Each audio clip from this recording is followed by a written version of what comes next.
Hey everybody, I'm Tamara and welcome to Tam Psych Advice. ENFJs, there's a fork in the road. You can either be a free-flowing spirit satisfied with mediocre, the status quo, or you can be that high-powered engine, storming through life with dynamic energy, accomplishing and achieving to greater heights. Are you equipped with experience, knowledge, or authority to get important things done? Are you energetic, dynamic, and capable? Can you be next leveled? I'll speak from experience. I'm definitely more of the next level type. And a lot of times it hasn't been my choice. It's like I've been surrounded by people who have pushed me forward. Otherwise, I do think there's a place that I could have settled in. I'm comfortable with just going with the flow, with how things are. I don't have to do things to the next level because there's a certain tension that goes with being next leveled. Case in point, my YouTube channel. It's very difficult because I work full time and then I'm doing this. It's a lot of work. And when I look at some YouTubers, they're doing this full time, but they have help. I have no help. It's a lot of work. It's harder than what you think. My idea was I'm gonna make YouTube videos because I have information to share. I've learned a lot, I'm well studied, and I'm a counselor, so I have professional skills at play. My idea was I wake up in the morning and I record a video off the top of my head. Nothing fancy, nothing special, but it just never worked that way for me because I was always surrounded with people who were, don't do this, do that. Oh, no, you need to dress up. Look good. Don't just do slop. Be more professional. And so if you look back at my earlier videos, I was always makeup, dressed decent. I never got to do the kind of videos where I just thought, hey, I'm just in my car. I'm just being me today. So next leveling for an ENFJ, it could come within themselves. There is a place that I think ENFJs want to do the best and they can become addicted to that. But then there's that other area of, have you been pushed? And honestly, I've been pushed my whole life. I have an INTJ mother. I graduated from an arts high school, so I was always being pushed. I had to keep up with piano. I had to be perfection on the piano, but I also had all high honors courses. So I pretty much have been groomed to do more, but that comes with a cost. Are you comfortable with mediocre? You so stubborn that you can't go to the next level? Or do you just kind of like float by in life? They are one of the rare types that make great leaders and great followers, which also means they can be next leveled by people or circumstances that beckon them to take them higher, move them out of their comfort zone, and teach them something new, a new language, a new skill, a novel way of capitalizing on a new opportunity, a better way of functioning and operating in the most effective way possible. I've had the pleasure this year of being in the presence of a girl who is an ENFJ, and I think she's about 10 or 11, and she is just a bundle of joy. Like, she is so much fun. I'm like, was I this cool when I was her age? It doesn't feel like I was. What's interesting about her is her sensitivity level. As boisterous as she is, I mean, she's fighting with the boys like in a playful way. She's kind of theatrical, like one day I was like, I'm so tired, and she laid on the bench and was like, oh, I'm just exhausted too, just the theatrics and the funniness and all of that. But she's also quite take charge and steps in. She's just a very natural leader without even thinking about it. And I think that's so cool. But what's interesting is, as assertive and as aggressive as she can be equally sensitive. I'm talking really sensitive. Like, I had the pleasure of looking at her grades and I was like disappointed. There's no way someone of this child's intelligence should be making mediocre grades. But the girl was making mediocre grades. And when I tried to address it with her, oh my gosh, she couldn't speak to me for a while. Like, she was really upset by that. So it's like, okay, gotta walk on eggshells a little bit, gotta be gentle at my approach. Maybe I was a little bit too harsh. I'm an ENFJ, but I felt like she could take it. You know, girl, get your grades up. You can do better than this. This is not you. Come on, step up your game. And she's not stepping up her game. And I think part of it might be because her parents are just kind of like, just be kid, be who you are. No need, we're not pushing you. And I just think, this child needs to be pushed. But what do you guys think? I think ENFJs can be in a lane of accepting mediocre if they can get away with it. If they can coast, do the bare minimum, be happy in life, and hey, there's nothing wrong with that either. Sometimes we can drive ourselves crazy by trying to elevate and impress and do better. However, if doing better can make your life better, or it can help you to help others, or you can find joy in reaching your full potential, why not? Sometimes ENFJs won't reach their full potential. The next leveling generally comes from outside of the ENFJ. Sometimes it comes from within though. Some ENFJs, they want to excel, they want to achieve, they want to reach the highest heights.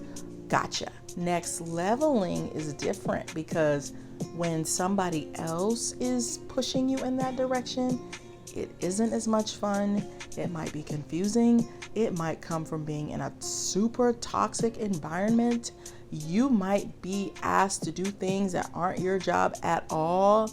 You might be in a chaotic situation. Let's say you're not feeling well, or something happens, you lose your job, or something crazy, an obstacle happens. That's how you next level.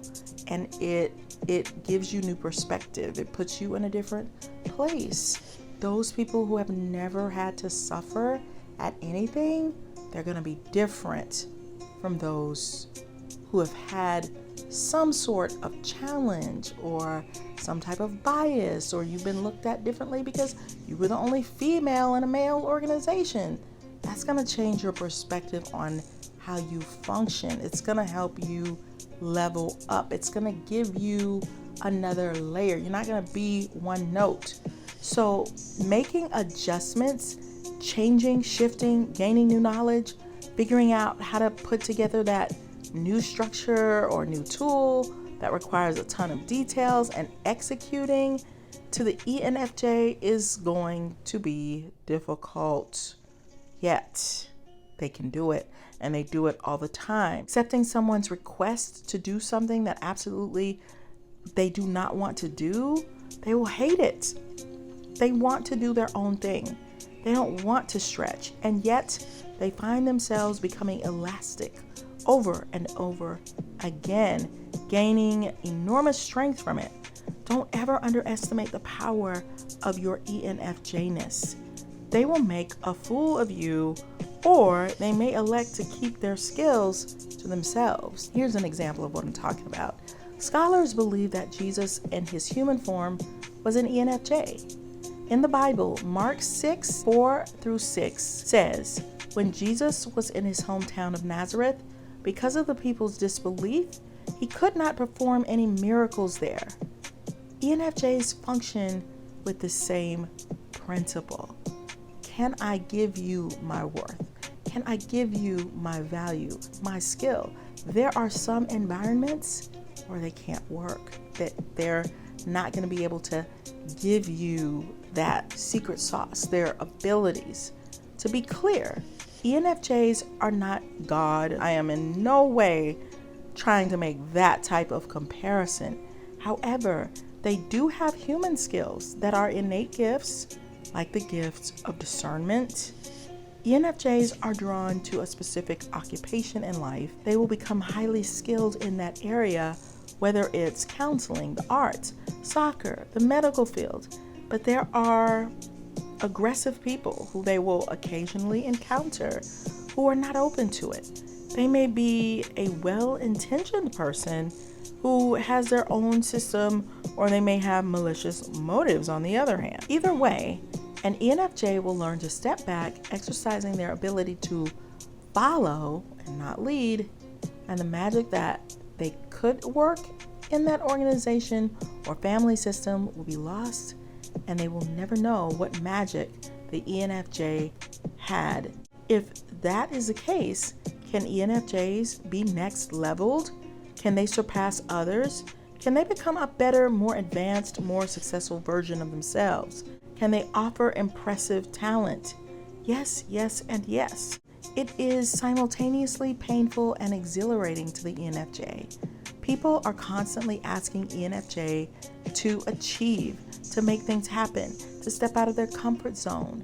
Will you help me? Will you do this for me? They are J's, but they are shifters and adjusters. Those who do not learn to adapt this skill will be left behind or soak in hopeless frustration. They don't like pivoting, but because they do, they acquire many more skills than people who can't do it. That doesn't mean that they never say no. That is also part of pivoting. It is part of being a leader. It's the ability to step back, see the whole picture, see what needs to be let go of, and see how they can push forward. It doesn't mean you are always doing everything the same comfortable way every time. Sometimes people who insist that ENFJ break rules or protocols because it makes them more comfortable, ENFJs learn that in that case, we will both be uncomfortable as I stand up for what I believe in. The best advice I can give to the ENFJ who is frustrated because they're in the situation or circumstance that they don't like is be willing to be next leveled because you're good at it and it will make you better. Quote, people are often unreasonable, illogical, and self-centered. Forgive them anyway. If you are kind, people may accuse you of selfish, ulterior motives. Be kind anyway. These are the words from Kent Keith's poem, Anyway, made famous by Mother Teresa. If you are successful, you will win some false friends and some true enemies. Succeed anyway. If you are honest and frank, people may cheat you. Be honest and frank anyway. What you spend years building, someone could destroy overnight. Build anyway. If you find serenity and happiness, they may be jealous. Be happy anyway. The good you do today, people will often forget tomorrow. Do good anyway. ENFJs who live by this mantra have been next leveled. In the words of Joel Osteen, who wrote the book Next Level Thinking, be a barrier breaker because you are capable of it. Remember that you're fully loaded and the odds are for you. You might be in a shaky position right now. You may have had to shut down a part of who you are. You may have some fantastic ideas or things to offer, but you as a pivoter, as a next level thinker, know that sometimes for self-preservation, you need to shut certain things down and be open, create more room for something else instead. Those are your survival skills. You will surprise yourself in how you lead, even when you're being shut down. Everything isn't worth fighting for. Sometimes be water and flow. Over time, something new will emerge. Diamonds are made under pressure. You are a diamond. You will become smarter, wiser, and trendier than you ever imagined. If you want to learn everything you didn't even know existed about ENFJs, I actually have 3 playlists. I'll put one in the description box. And you can check out a ton of ENFJ videos that I've done. If you want to fall in love with an ENFJ, or you're an ENFJ on the quest for love, check out my book, Flip the Script on Love by Tamara Hunter Zyon. It's on Amazon. And I promise you, it's going to give you new perspective because it's my perspective and it's different from your perspective on how to get the love and the romance that you really want. So friends, I will see you guys on the next video. Love you. Bye.